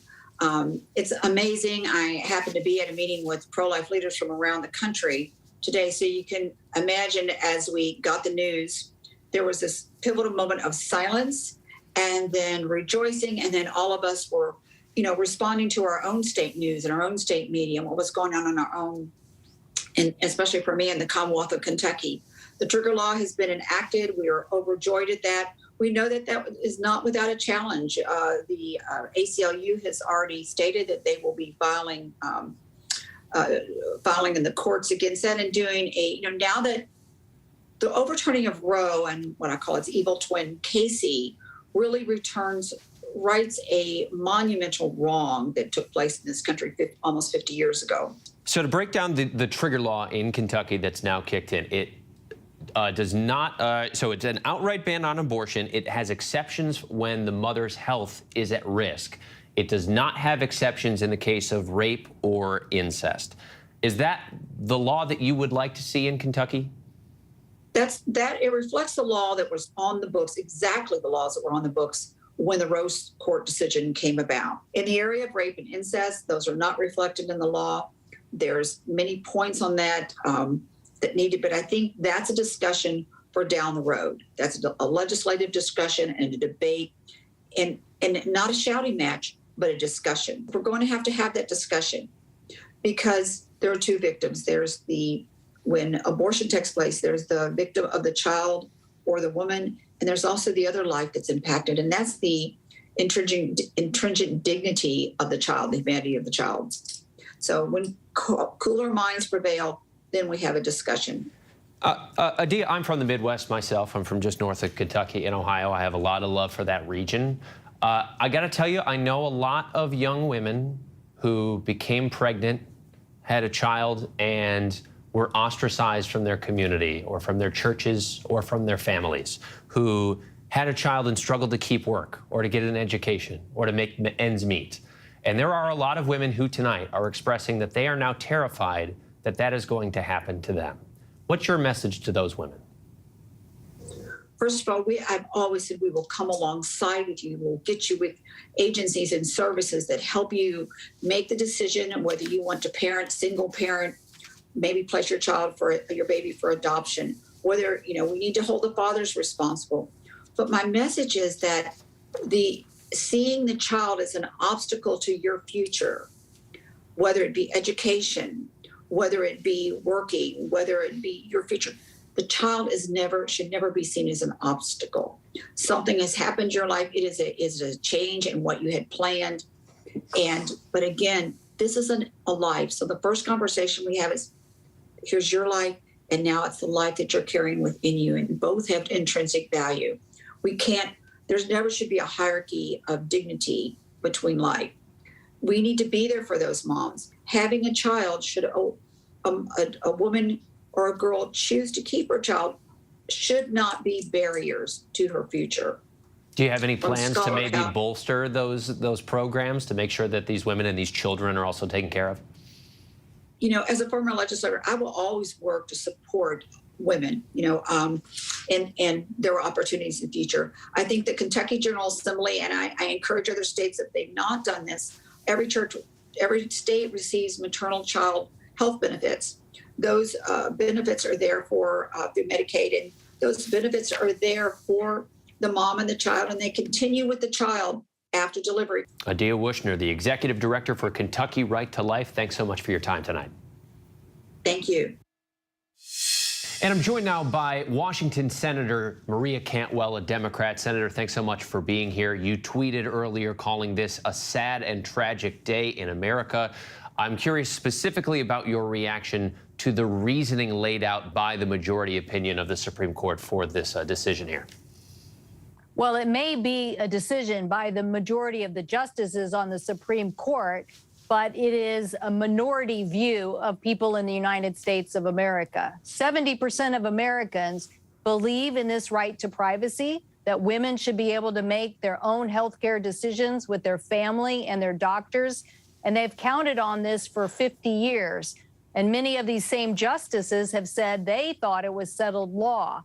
So I think Americans are waking up to a shockwave today that somehow their rights are being overturned. We know that our most recent poll said 2/3 of Americans did not want Roe v. Wade overturned. Senator, the president is now calling on Congress to enact federal protections for abortion rights to codify Roe v. Wade. But is there any realistic path forward on that happening? Well, we know, as in various states of the country, that this is going to be an all-out effort to make sure that women's health care rights are protected and that government intrusion into their personal life is not going to happen. So it may end up being state by state. It may be at the federal level. We will be able to be successful with the right people here. But this issue about the government going too far to intrude into your personal life and make personal health care decisions for you or try to criminalize your behavior has got to, we have to fight back against this decision. I know that you previously said that you would be willing to get rid of the filibuster in order to secure voting rights. Would you still be willing to do that on this issue, even though it could mean if Democrats were to lose power come November, that Republicans could pass a federal ban on abortion? I feel strongly about anything that is upholding our constitutional rights. You cannot have a minority of people in Congress or a minority of people try to control the rights of the majority as it relates to things that are protected in the Constitution. And so our federal responsibility is to uphold voting rights. Our federal responsibility is to fight for those privacy rights that have been bestowed for 50 years and have been part of our healthcare delivery system. So these are rights that I would fight every avenue to uphold. Does that mean you'd be willing to expand the Supreme Court as well? Yes. Oh, well, we certainly believe that the Supreme Court, as I said, maybe a majority of them made this decision, but it's in only a minority of Americans agree with it. So I think we're going to have to continue to see what avenues that we can have to make sure that these rights are protected in the future.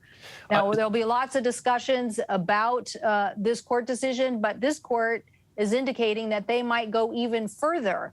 And so in overturning contraception or other things that have been protected as personal rights for individuals.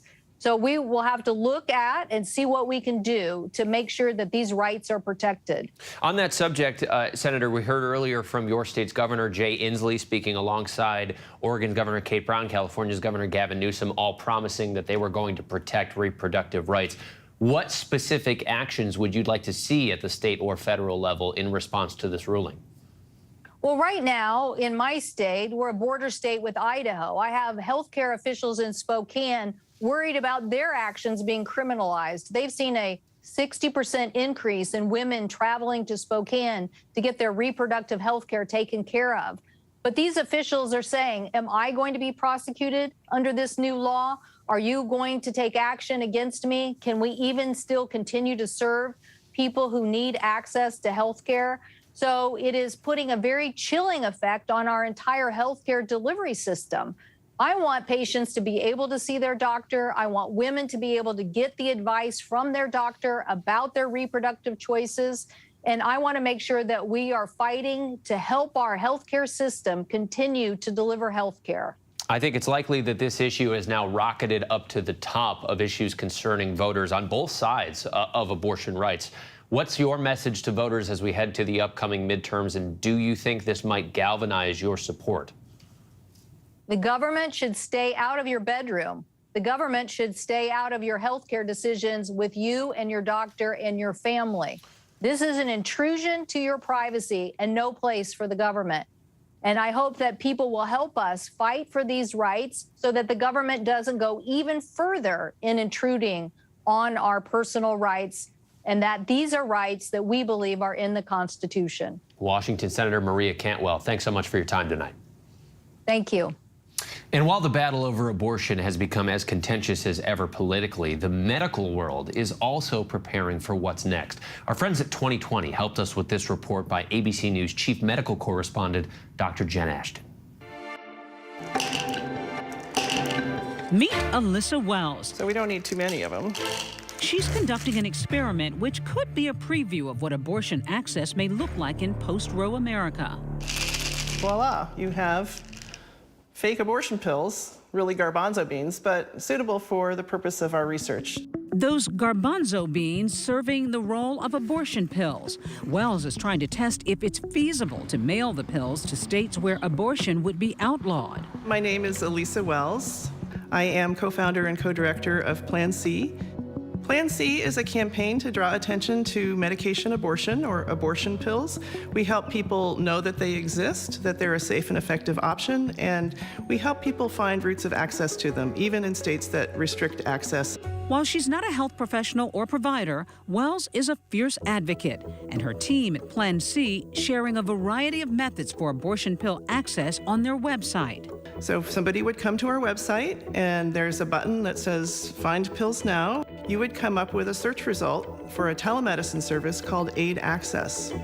This is a physician-supported service that operates from overseas. They will do an online consultation for you, write you a prescription, send the prescription to an Indian pharmacy, and that pharmacy will ship the pills directly to your home. Medical abortions via the pill are FDA approved up to 10 weeks of pregnancy and have been on the rise since 2020, now accounting for more than 50% of all abortions performed in the U.S. During the COVID-19 pandemic, the FDA scrapped a rule requiring patients to consult in person with a provider to get access to the pills, a decision made permanent in December 2021. One of the amazing things that happened during COVID was there was a real push for telemedicine in general, and we worked hard to get telehealth services set up for abortion. And then a judge said, yes, you can mail the pills, so we were all set to go. Even with FDA policy, 19 states have required a clinician to be present physically when administering the abortion pill, and many of those states are looking to make the pill outright illegal, posing a challenge for women seeking to end their pregnancies via pill. Which takes us back to that experiment. One of the things we wanted to test is if you're sending something that appears to be a medication in the mail, is the service going to call that out and say, you can't do that? We didn't know, and so we wanted to simulate it as closely as possible to see what happens. One of Elisa's plans involves using temporary mailing addresses in legal states, and that's just one of several steps. The cost of the pills, typically less than $500. But this alternative may well wind up like so many other healthcare options in the U.S., available to those who can afford it and are willing to navigate the risks. And so when we look at these issues in relation to abortion, the people who are most likely to be negatively impacted by abortion bans are Black and brown women. I want to be clear, this isn't just about being able to afford a safe termination. This is about being able to afford the basics of reproductive health care in this country. This isn't like going into a hair salon and getting a haircut. This is an involved medical or surgical procedure, and the costs of this should not be passed off to women who want to or need to make this decision. We know that medication abortion and telehealth abortion is not a silver bullet. It won't meet everybody's needs. We want to make all forms of abortion as easily accessible to people as we can. Our thanks to 2020's Deb Roberts. And joining me now for context and analysis is Dr. Jenny Villavicencio of the American College of Obstetricians and Gynecologists. Doctor, many of these states we know do have some exceptions to their abortion bans, particularly in the scenario that the life of the mother is considered to be in danger. Of course, that's not always black and white. This is an area where you are very familiar, so can you kind of enumerate for us the health risks that could be at stake here and why it's not so cut and dry of a mother's life being at risk and potentially a mother might have to go to another state for an abortion? It is not always clear when someone is in crisis or when, quote unquote, someone's life is at risk. These laws are being written and being passed by people who do not understand the medical science and who are not experts like I am. And so when they say that there are exceptions for the life of the mother or for the life of the pregnant person, what that says to me is that I have to make a decision in a potentially life-threatening situation, whether that patient in front of me is sick enough for me to risk the consequences of the law. I have to think about whether I'm willing as a physician to face criminal, civil, or professional penalties for providing the best possible care for that person. And I know on that subject, the president of the American College of Obstetricians and Gynecologists said that today's decision is a direct blow to bodily autonomy, to reproductive health, patient safety, and health equity in the United States. Obviously not mincing words, but beyond simply what this might mean at an individual level, can you give us an idea of what you think the big picture of this new reality might be in the United States? Absolutely. We are in a healthcare crisis in this country. Oftentimes I have patients come to me and say, I'm a mom of 3. I need to have this abortion so that I can take care of the kids that I have. I'm dedicated to them and I want to be able to be there for them. We have people who are deathly ill because of their pregnancies, but don't meet the criteria of life-threatening at that moment. We have people who have devastating diagnoses in their pregnancies, and they're going to be unable to reach and have this care. It is an absolute terrifying reality that we're entering into, particularly in the context of the racism that we're seeing in the healthcare system, Black women, Indigenous women, and Hispanic women dying at higher rates than white women, all amidst taking away rights for everybody and all families and all Americans. Doctor, our polling shows that most people do not want Roe versus Wade overturned and that the vast majority of Americans are in favor of abortion rights in at least some capacities. But there are millions of Americans who view this as a hard stop issue, and they view a fetus as a living human being. And they say, regardless of how you feel, that is a human life, and doctors are obligated to protect the human life, and abortion goes against that. What is your response to the people that believe that? My response often is that I used to believe that too. I grew up quite conservative and was actually an anti-choice advocate well into my early 20s. What changed my mind is taking care of people who are in crisis, taking care of people who are coming to me asking for help, and realizing that they are the lived experts in their lives. They are making these decisions thoughtfully and with compassion, not only for their families that are there and their children that are there, but also for their pregnancies. And I realized that pregnancy and life are incredibly complex, and that while abortion, yes, may be ending a potential, it is ending a pregnancy, it is also allowing the person who is pregnant and having an abortion to continue to thrive and live in their life. And we are saving that life, and we are affirming that life, as well as the families and neighbors that that person touches. People get abortions regardless of what their identity is, regardless of their religious faith, regardless of their profession, how much money they make, what kind of education they have. I do abortions for young people, for grandmothers, for doctors, for people who are homeless. I do abortions for all types of people because all types of people need abortions. And so I ask the people who have a hard stop, who are thinking about abortion in a black and white way, to really look at their communities and their neighbors and realize that this is not in any way, shape, or form a black or white issue, not medically, nor is it morally.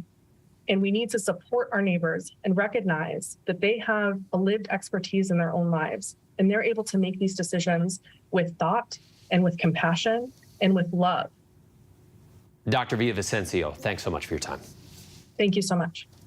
And still to come, this historic abortion ruling was, of course, decades in the making. But what's next for anti-abortion activists? And one woman who had an abortion before the Roe v. Wade decision tells us about her fears of what could soon become reality.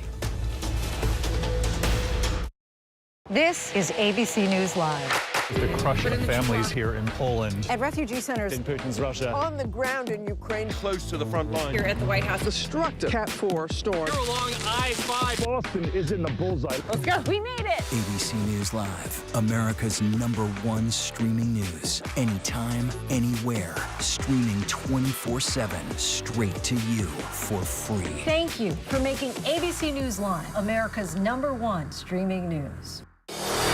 America's #1 news, ABC News.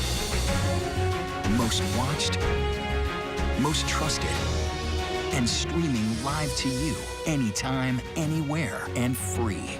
This is ABC News Live, America's #1 streaming news, free to you 24/7. Watch America's #1 news whenever you want it, wherever you are, anytime. ABC News Live, streaming live and free on all platforms. National parks are incredibly safe places, but crime will happen. Hey, my wife has fallen. She's in really critical condition. At that time, I thought it was just a tragic accident. There's still a lot of questions we need to ask. There were small things that didn't totally add up. This is 2 lives for Harold that have died now. I was shocked. Something's not right.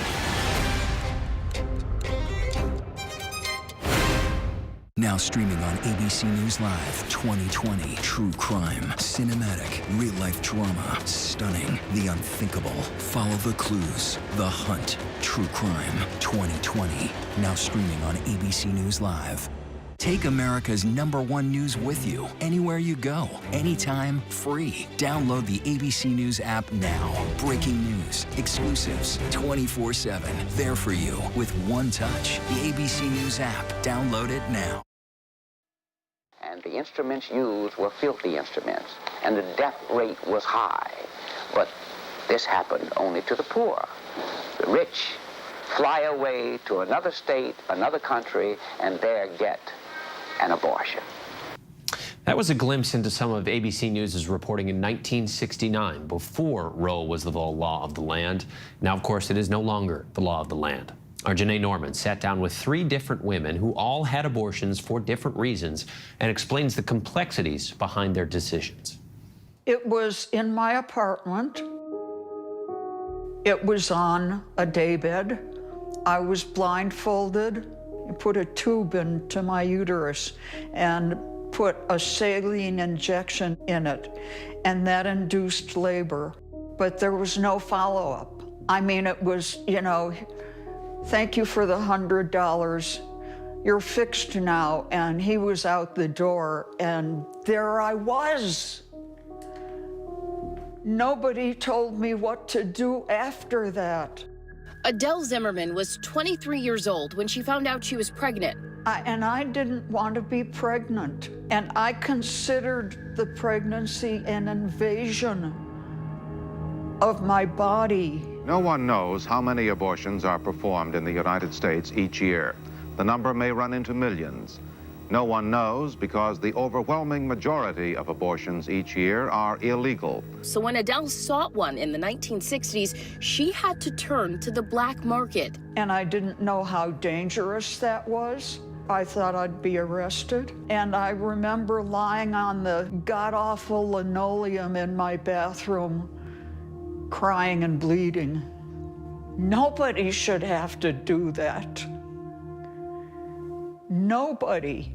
Years later, when Roe versus Wade was decided in 1973, making abortion access legal for women in the U.S., the Supreme Court today ruled that abortion is completely a private matter to be decided by mother and doctor in the first 3 months of pregnancy. Adele remembers wishing it had happened earlier. One of my first reactions was, damn, I shouldn't have had to go through that. It should have happened sooner. And I just thought, this is right. This is the way it should be. As outrage continues to grow over the Supreme Court ruling to overturn Roe v. Wade and allowing states to ban abortions. My body! Women like Stephanie Desmond are sharing their personal stories of the procedure. When I found out I was pregnant for the second time, I was thrilled. I had loved my son so much that I needed to do this again and have another. But 16 weeks into her pregnancy, she discovered that her baby was sick. I was devastated. I was young, and I had had a successful pregnancy not that long before, and I couldn't believe this was happening. A heart malfunction and a missing limb, she was told the baby wasn't going to survive the birth, and she was given 2 choices: wait until the heart stopped beating or get an abortion. No one ever thinks they're going to be the one who needs to get an abortion. Especially this child was so wanted. I was so excited, dreaming of my new life with my 2 babies. And I couldn't believe that the best option, which is hard to believe, was abortion. According to board-certified OBGYN and ABC News chief medical correspondent Dr. Jen Ashton, it's an option that's not all that uncommon for many women. Women who are receiving prenatal care do not get what we call the level 2 or comprehensive ultrasound, which is an anatomy scan of the fetal anatomy, until about 18 to 22 weeks. That's the point at which we can get a really good look at fetal anatomy. And then if a problem is detected, the woman will have a very difficult decision to make. Dr. Ashton explains that a medical termination is the option presented to a patient when the fetus is found to have a medical anomaly that would make life virtually impossible. We have to remember that pregnancy is not a zero-risk physiologic process. The only appointment available at Stephanie's nearest Planned Parenthood was 2 weeks away. So with her mother's help, she instead opted to get the procedure done in Buffalo during Thanksgiving week. The whole experience was so traumatizing. I mean, I desperately wanted this baby, and now he was living inside me, but would never survive. And so just the idea of that was so devastating. It's a decision that she and many other women have to make for their own mental and physical health. It is an incredibly difficult decision to make. So this is not like going into a nail salon or a hair salon and getting a manicure. Maternity has already proven to be lethal in the United States, which ranks first in maternal mortality deaths compared to other developed nations. When you analyze the racial breakdown of those maternal mortality deaths, here in the U.S., Black women are the most at risk, as Black mothers are 2.5 times more likely to die than white mothers and 3 times more likely to die than Hispanic mothers. And college-educated Black women are at 60% greater risk for a maternal death than a white or Hispanic woman with less than a high school education. This is women's health care. This is a medical condition. Dr. Valerie Peterson, an abortion rights advocate with a doctorate degree in education, had a high-risk pregnancy in 2015, one that resulted in a visit to the maternal fetal medicine specialist every 2 weeks. But in her second trimester, she received devastating news. Right at 15 weeks and 5 days is when I learned that, oh my goodness, the baby doesn't have a brain, and the condition is 100% incompatible with life. When you heard that the condition is 100% incompatible with life, can you even remember what that felt like to hear that? When I looked at the photos of the ultrasound that my doctor showed, it was clear that the baby's brain did not develop. And so it was very devastating for me. I'm so sorry that you went through that. I'm a mom. I can only imagine like how hard that was on you. I felt like I was left out there just hanging alone, trying to consider in my mind, like, oh my gosh, what do I do? At the time, Texas only allowed abortions up to 20 weeks. Facing a 3 to 4 week waiting list, Valerie was up against the clock and felt forced to travel to Florida to get her abortion. I had no control that my baby's brain was going to be not there, so much to say. I can't imagine living before the time where you had women that had to go to the back alley. They had to go to people that they didn't know to get the procedures that they needed. Times like the one Adele endured, and fears may be coming back. They have a place to turn that doesn't risk their lives. And I didn't. It's ridiculous for them to try and prevent it because it's going to happen. Our thanks to Janae Norman for that report. And with the historic Supreme Court ruling on abortion, we also wanted to take a closer look at how we got here. Despite years of decisions reaffirming Roe v. Wade and public opinion supporting it, the anti-abortion rights movement has now achieved this victory on the national level. So why was their strategy effective? Here's ABC's Devin Dwyer on the movement that turned the tide. We are the post-Roe generation! Slogans they've crafted and carried for years are now a reality. Pro-life generation. Yep, that's us. Stephanie Stone has attended anti-abortion marches since she was just 12 years old. From the moment that you are a human, from the moment that you have your own unique DNA and you are you, that's when you get your human rights. And that's just something that we try to go on campuses and talk with people about because just people aren't thinking of it that way. That's the best sign you ever made. At 26, Stone is a leader of Students for Life, a grassroots movement that's kept anti-abortion activism thriving with younger generations. We're going to head over to the rally in just a second. Last month, she mobilized dozens of college students from across Virginia So proud. to prepare for a new phase in their fight. Abortion is the human rights violation of our generation, of our lifetime. That's the thing that we need to fight against. Lauren, Jesse, Christian, and Savannah, all members of Generation Z, say they're gearing up to lobby more states to ban abortion. And we're now finally at that tipping point, I think, where enough Americans, at least for the late-term abortions, can, without question, say, this is definitely wrong. I mean, about 70% of Americans still think Roe should stand. Their immediate gut reaction is yes, because they don't want to say no. They don't want to seem like they're against women's rights, but they also don't realize the gravity of Roe v. Wade.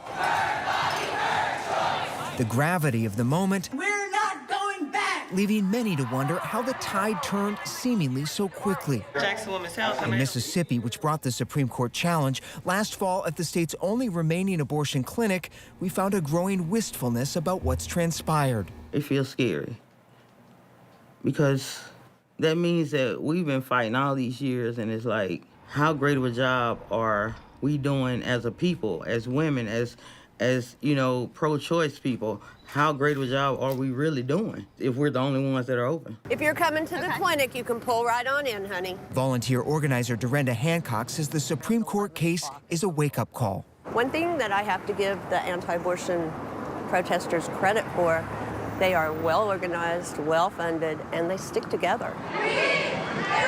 Just look at this, all walks of life. Absolutely. Young, old. Yeah, people feel really strongly about this. I mean, I think that years ago, the other side, so to speak, pro-abortion advocates thought that we would become desensitized to abortion, but nothing could be further from the truth. Our marches have grown and our movement's just gotten stronger. Those marches matched with a singular focus in politics, electing lawmakers who oppose abortion and pledge to vote to end it. The people that sit on the court now are the fruit of their own good work, but they're also a culmination of our own strategy, which was to elect senators that would confirm good judges that good presidents have nominated. We have a lot to be grateful for, don't we? Marjorie Dannenfelser founded Susan B. Anthony List, the powerful political arm of the anti-abortion movement. She had a budget of just $5,000 in 1992, but this year they plan to spend $78 million to oppose abortion in the midterms. There were decades of kind of chipping away at Roe. Abolish abortion! which has softened it for this final blow, right? The idea that anti-abortion groups would try to shape who was on the court, but also give the court lots of opportunities to hollow out abortion rights. The President of the United States, Donald J. Trump. Would we have gotten to this point without Donald Trump? We would not be here if Donald Trump had not nominated the justices that he did, without question. Mitch McConnell can be credited with holding up and waiting for an election with a Merrick Garland nomination. If Garland had been on the case, we wouldn't be sitting here today. She also credits a stroke of luck. If the late liberal Justice Ruth Bader Ginsburg had retired earlier or died after Trump left office, Amy Coney Barrett, a sixth conservative justice, would not have been confirmed. Even with the things conservatives did right, we wouldn't be here without those coincidences. Abortion rights opponents aren't looking back. Big moment for the pro-life movement. It is. It is. Well, listen, we we've said all along that I'm pro-life. Virginia is not among the 26 states certain or likely to ban abortion immediately. But its new Republican leaders, thank you all for being out here today, elected last fall with help from Dannenfelser, are pushing new restrictions. Do you think Virginia will follow suit? I think as long as the Republicans are in control of the state, then it will. Some red state legislators want to go even further, calling for classification of abortion as homicide, bans on the morning after pill, and possible limits on IVF. Millions of women rely on IVF in this country to get pregnant. Yeah. And you're saying that needs to be reconsidered? I'm going through my own things right now with this as well, but ultimately, I don't think there's ever a justifiable reason to create an embryo and then discard it. Nobody wants that. I can guarantee you there is not going to be a pro-life presidential candidate that says, I want to take away your IVF. It's not going to happen. Millions of American women are unconvinced, vowing to fight back at the ballot box. The fight is not over, and we will not stop until our rights are protected. We're never going to stop fighting. Women, we are strong. We have a voice, and we have a vote. Is there any risk of overplaying your hand? It's our job to discern how ambitious can we be and make sure that we hold the consensus. You go beyond that, and you risk disaster. A movement with a landmark victory, but a battle for consensus far from over, with the Supreme Court likely to remain at the center of it all. Our thanks to Devin Dwyer for that report. And still to come, the mother and daughter divided over abortion. So many families are facing a similar struggle.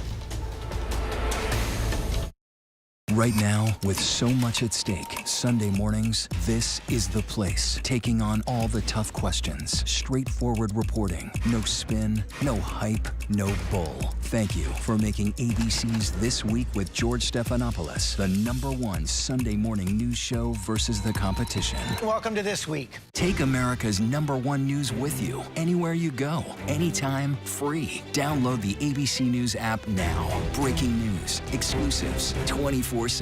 There for you with one touch. The ABC News app. Download it now. National parks are incredibly safe places. A crime will happen. Hey, Mama. My wife has fallen. She's in really critical condition. At that time, I thought it was just a tragic accident. There's still a lot of questions we need to ask. There were small things that didn't totally add up. This is 2 lives for Harold that have died now. I was shocked. Something's not right. Now streaming on ABC News Live 2020. True crime, cinematic, real-life drama, stunning, the unthinkable. Follow the clues. The Hunt. True crime 2020. Now streaming on ABC News Live. I felt very devoted to Mormonism. We were creating the perfect Mormon family. And then I fell in love with my friend. Yeah, I'm like stupidly in love with her. To figure out you're gay when you're 33 years old. Sexuality is a very strange thing, let me tell you. Leaving the church was leaving who I was. She just said, I'm sorry, Mom, I'm sorry. The sad thing is that our experiences are not unique. This trauma happens to so many people. It definitely hasn't been easy. The lesbian ex-Mormon story is not something that's been shared very much. but I feel like our story needs to be told. I love you too. What nobody tells you when you're Mormon is that there actually is another way. Take America's #1 news with you anywhere you go, anytime, free. Download the ABC News app now. Breaking news, exclusives, 24/7. There for you with one touch. The ABC News app. Download it now.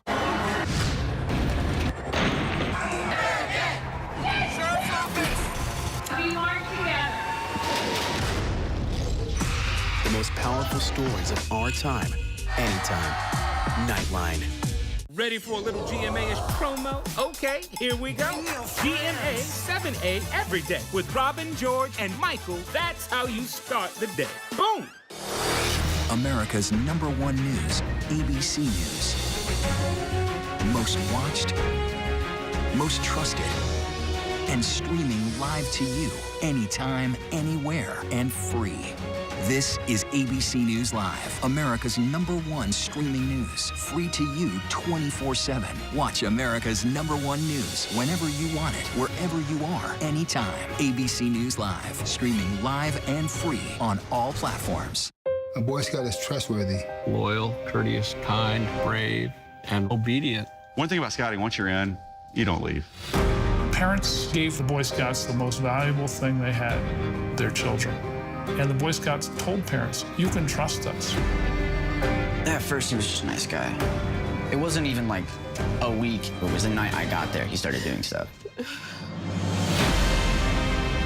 They're unbelievably heartbreaking stories. So many of them are haunted by who they would have become if this never happened to them. This is about figuring out how to move from victim to survivor. And when the detective says he confessed to abusing you, I must have read the email 100 times because I no longer had to prove to people that I was abused. I was free.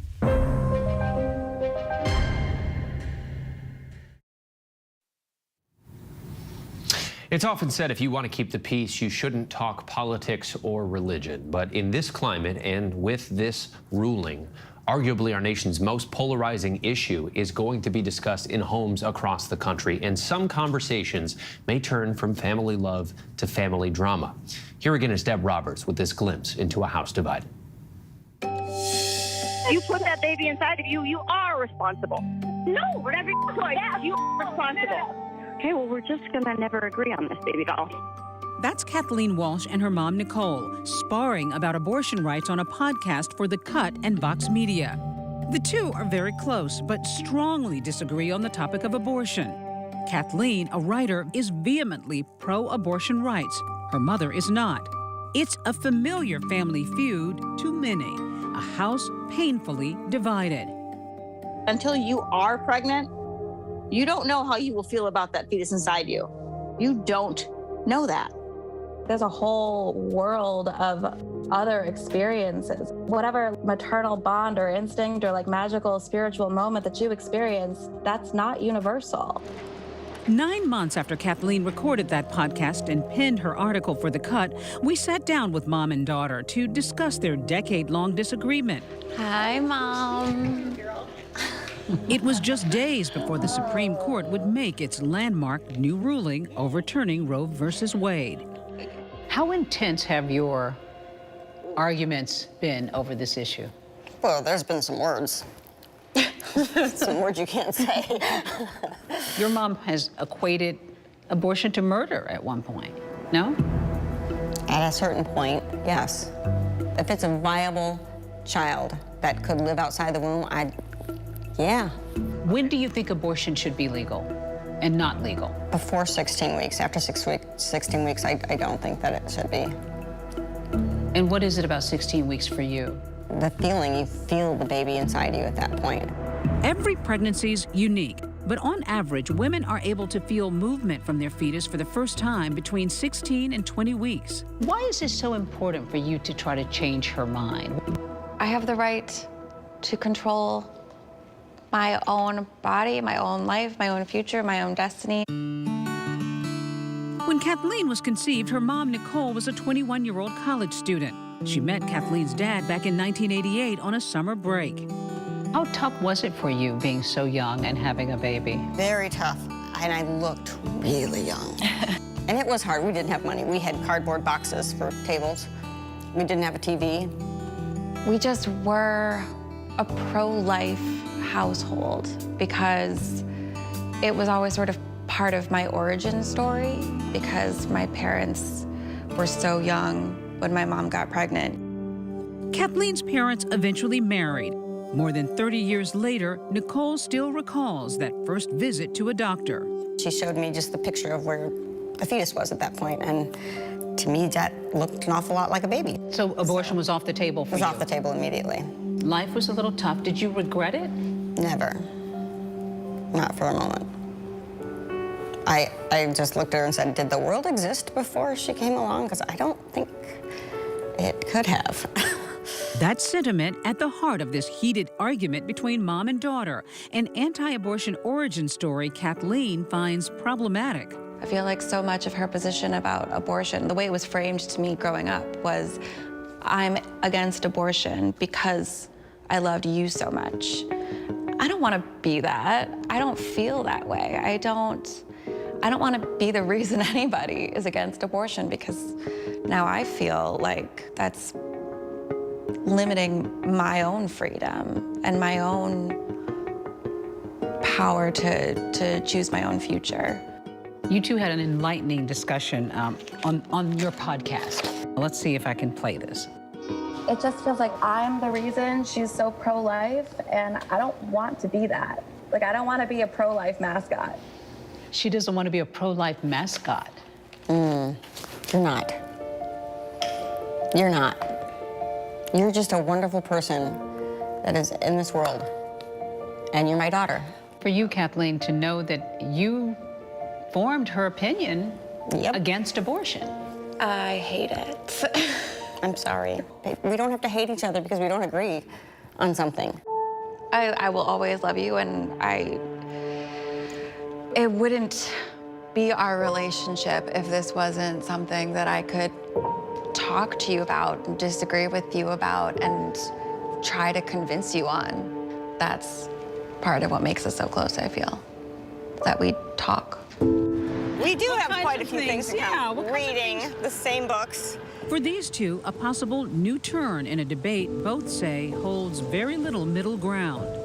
The idea that now that there are so many states that are starting to enact laws that are prohibiting abortion, some of them, Oklahoma, very stringent laws, Texas. What was your reaction to those moves? I had to say a little bit of fear. Fear? Yeah, because as much as I don't really agree with it for me, it's a huge change. And anytime you lose a freedom, even one that is controversial, that's frightening to me. Any freedom lost is a little frightening to me. And Kathleen is smiling over that. I'm so happy. Is that progress in your mind? Yeah, I feel like that's what I would say. When a freedom is taken away, that's terrifying. And it just, oh, Mom. Today, the Supreme Court overturned Roe v. Wade. The decision 6-3 in favor of Mississippi, with 5 conservative judges voting to overturn Roe. Roe being overturned is something that I've been preparing for, but the final decision feels gutting. Even if she and I disagree about this, she loves and supports me. So she's changing her votes, she's signing petitions, she's sending me supportive text messages. I do think that's a special quality of hers.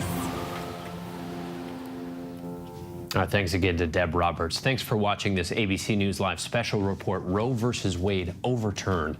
And stay tuned to ABC News Live for more context and analysis of today's top stories. I'm Trevor Ault. Thank you for streaming with us, and have a great day.